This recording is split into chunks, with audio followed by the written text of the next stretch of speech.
मैंने ऐसे नहीं किया है। हज़रत महमूद गज़नवी ने एक दिन फरमाया कि मैं हज़रत खिज़र अलैहिस्सलाम की ज़ियारत करना चाहता हूँ। एक गरीब आदमी खड़ा हुआ, वो कहने लगा मैं आपको ज़ियारत करा देता हूँ, लेकिन एक शर्त है, मैं गरीब हूँ, 6 महीने का खर्चा मैं आपको देना होगा मेरे बच्चों का। उसने कहा ठीक है। 6 महीने के बाद महमूद गज़नवी ने उसको बुलाया। हाँ जी, खिज़र अलैहिस्सलाम की मुलाकात का कोई वजीफ़ा मुकम्मल हुआ? उसने कहा जी कुछ वजीफ़े उल्ट हो गए, 6 महीने और चाहिए। उसने कहा ठीक है। साल के बाद उसको फिर हज़रत महमूद गज़नवी बुलाया। फरमाया हाँ जी, खिज़र अलैहिस्सलाम ना को मेरी मुलाकात का इम्कान पैदा होया, तुसी वजीफ़े जो कर रहे हो दरिया के किनारे। उन्हें कहा जी मैं कहाँ, खिज़र अलैहिस्सलाम कहाँ, मैंने तो आपके साथ झूठ बोला है, गरीब आदमी था तो पैसे मेरा रोटी पानी चल गया 1 साल। तो महमूद गज़नवी का मजलिस लगी हुई थी, हज़ारों लोग मौजूद थे, गौस भी थे, कुतुब भी थे, अब्दाल भी थे, मुहद्दिस भी थे, मुफस्सिर भी थे। तो उसने अपने एक वज़ीर की तरफ इशारा करके कहा बताओ भाई जो बादशाह से झूठ बोले इसकी क्या सज़ा है? वो वज़ीर कहने लगा कि इसको कत्ल कर दिया जाए। महमूद गज़नवी के मजलिस में एक नूरानी चेहरे वाले बुजुर्ग बैठे थे, उन्होंने कहा बादशाह सलामत, इसने बिल्कुल ठीक कहा। फिर उसने एक दूसरे वज़ीर से पूछा, उसने कहा जी इसकी क्या सज़ा है जिसने बादशाह से दाव भी लगाया और झूठ भी बोला? उसने कहा ये गर्दन ना उतारें, ये तो फिर जल्दी मर जाएगा, इस पर कुत्ते छोड़े, यहाँ तक कि कुत्ते इसे नोच नोच कर खाएं ताकि इसको पता चले बादशाह से झूठ नहीं बोला जाता।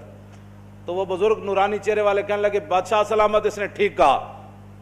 फिर उसने हजरत अयाज को कहा, एक ही सफ में खड़े हो गए महमूद और अयाज। हजरत अयाज को कहा कि हाँ जी आप बताएं। उसने कहा बादशाह सलामत, एक गरीब आदमी था, उसके झूठ बोलने से आपके वकार में कोई कमी नहीं आई और 1 साल पैसे देने से आपके खजाने में कोई कमी नहीं है, या आप इसको माफ कर दें। वो नूरानी चेहरे वाला बुजुर्ग कहने लगा बादशाह सलामत, बिल्कुल इसने ठीक कहा। महमूद गज़नवी ने उन बुजुर्गों को करीब बुलाया, उन्होंने कहा यह क्या बात है, जो गर्दन उतारने का कहता है वो भी ठीक है, जो ये कहता है कि कुत्ते छोड़ दिया जाए वो भी ठीक है, जो माफी करता है। उसने कहा कि जिसने कहा ना गर्दन उतार दो, ये इसका खानदान था कसाई, तो इसने अपने खानदान का इजहार किया है। हे इथे असलेले मखदूम बाबा दरगाह, याच्या समोर समुद्रामध्ये अनधिकृतरित्या मी त्याचे सॅटेलाइट फोटो पण पाहिले, काही नाही होतं तिकडे, हे गेल्या 2 वर्षामध्ये इथे उभं केलं।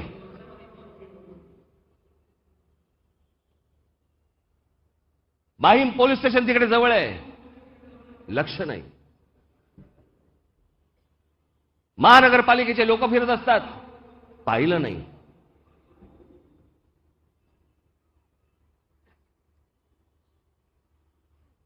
दिवसा ढवळ्या तुमच्या डोळ्यासमोर जर समजा इथे समुद्रामध्ये हे समोरचा हाजी अली, नवीन हाजी अली काय करणार?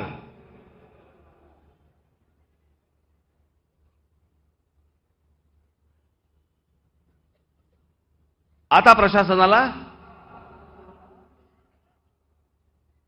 मुख्यमंत्र्यांना, उपमुख्यमंत्र्यांना, पोलीस कमिशनर यांना, महानगरपालिकेच्या आयुक्तांना मी आजच सांगतो, महिन्याभराच्या आत जर कारवाई झाली नाही, हे जर तोडलं गेलं नाही, तर त्याच्या बाजूला सगळ्यात मोठं गणपतीचं मंदिर आम्ही उभं केल्याशिवाय इथे राहणार नाही। मग साला काय व्हायचं ते होऊन जाऊन देत।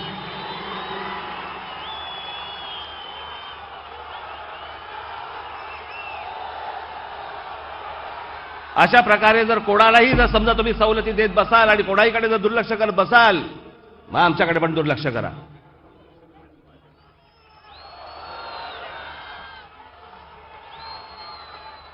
वाटेल ते फाजील चाळे चालू देणार नाही। मी तुम्हाला सांगतो ना, हे एकदा राज्य जर माझ्या हातामध्ये आलं ना, अख्खं राज्य सुतासारखं सरळ करून ठेवीन मी।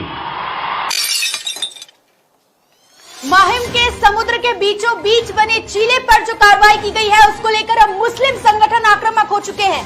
जी हां, माहिम बाजार पर मुस्लिम संगठन ने राज ठाकरे को चेतावनी दी है। आपको बता दें कि हजरत ख्वाजा गरीब नवाज वेलफेयर एसोसिएशन के यूसुफ अंसारी ने आज प्रेस कॉन्फ्रेंस लिया और उन्होंने साफ कहा कि राज ठाकरे आखिर है कौन, जिनके एक भाषण के बाद मुसलमानों की धार्मिक भावनाओं के साथ खिलवाड़ किया गया और रातों रात उसे गिरा दिया गया। मुस्लिम संगठन उद्धव ठाकरे से अब इसको लेकर मदद मांगने वाले हैं। राज ठाकरे को बेशर्म इंसान बताया गया है। मुस्लिम संगठन ने उद्धव ठाकरे से गुहार लगाई है और ये भी साफ तौर पर चेतावनी दी है कि हम जिस तरह से राज ठाकरे ने भाषण देकर चीला को गिरवाया है, चीला पर बुलडोजर चलवाया है, उसी तरह हम भाषण देकर उस चीला को बनवाएंगे। जिला कलेक्टर ने अवैध तरीके से कार्रवाई की है, ये भी आरोप यहाँ पर अंसारी ने लगाया है। साथ ही राज ठाकरे को भी चेतावनी दी गई है, सुनिए। उदय ठाकरे साहब से 31 मार्च को 3 बजे बाद नमाज जुम्मा हम पूरे लोग मिलने जाएंगे। किससे? राज ठाकरे को? उदय ठाकरे साहब से। राज ठाकरे क्या है? राज ठाकरे कौन है? अच्छा। वो एक साल में एक बार उठता है, भड़काऊ भाषण देता है, पूरी टीवी चैनल को काम पे लगाता है, मुसलमान हिंदू में फसद कर रहा था। कौन है वो? उसके क्या सांसद है? उसके क्या एमएलए? कौन है? उसकी क्या लायकी? अगर इतना लायकदार है तो एक एमएलए खड़ा करके बताए, एक एमपी खड़ा करके बताए। हिंदू मुसलमान में वादों विवाद पैदा करता है, क्या है वो काम का? शर्म तो हमारे माहिम के कलेक्टर को आना चाहिए, जिसने एक चिल्ला तोड़ के पूरे हिंदू मुसलमान का माहौल खराब कर दिया। उसके राज ठाकरे की वजह से माहिम में, पनवेल में, पेन में, पूना में, इतनी जगहों पे सब सारी दरगाह अनलीगल हो गई, सारी मस्जिदें अनलीगल हो गई। कल के दिन बोलेंगे कि यहाँ के मुसलमान भी अनलीगल है। ये इनके इलेक्शन कार्ड है 95 के, ये इनके इलेक्शन कार्ड है, राशन कार्ड है। सिर्फ घर का सर्वे पावती नहीं था, लाइट बिल नहीं था। माहिम दरगाह के ट्रस्टी जो है निकम्मा, नाकारा, बेगैरत, बेशरम, बेहया, उससे बड़ा बेशरम मैंने देखा नहीं। ऐसे ट्रस्टी को हाजिली दरगाह कमेटी से, माहिम कमेटी से इस्तीफा देना चाहिए। उसके रहते हुए जब सारे पेपर मौजूद थे तो उसका काम था कि पुलिस से आके बात करे, कलेक्टर साहब से बात करे।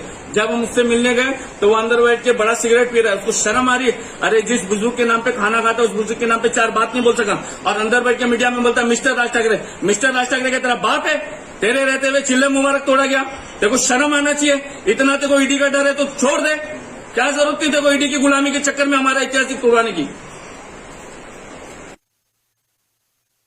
इसने कहा जिसने कुत्तों का कहा ना कुत्ते छोड़ो, इसके अबाव अजदाद बादशाहों के कुत्ते नहलाया करते थे। इसने अपने खानदान का इजहार किया है, इसने अपनी फितरत, अपने खून का बताया है और कहा कि रह गया अयाज तो ये सैयद है और सैयद करबला में लुटे भी गए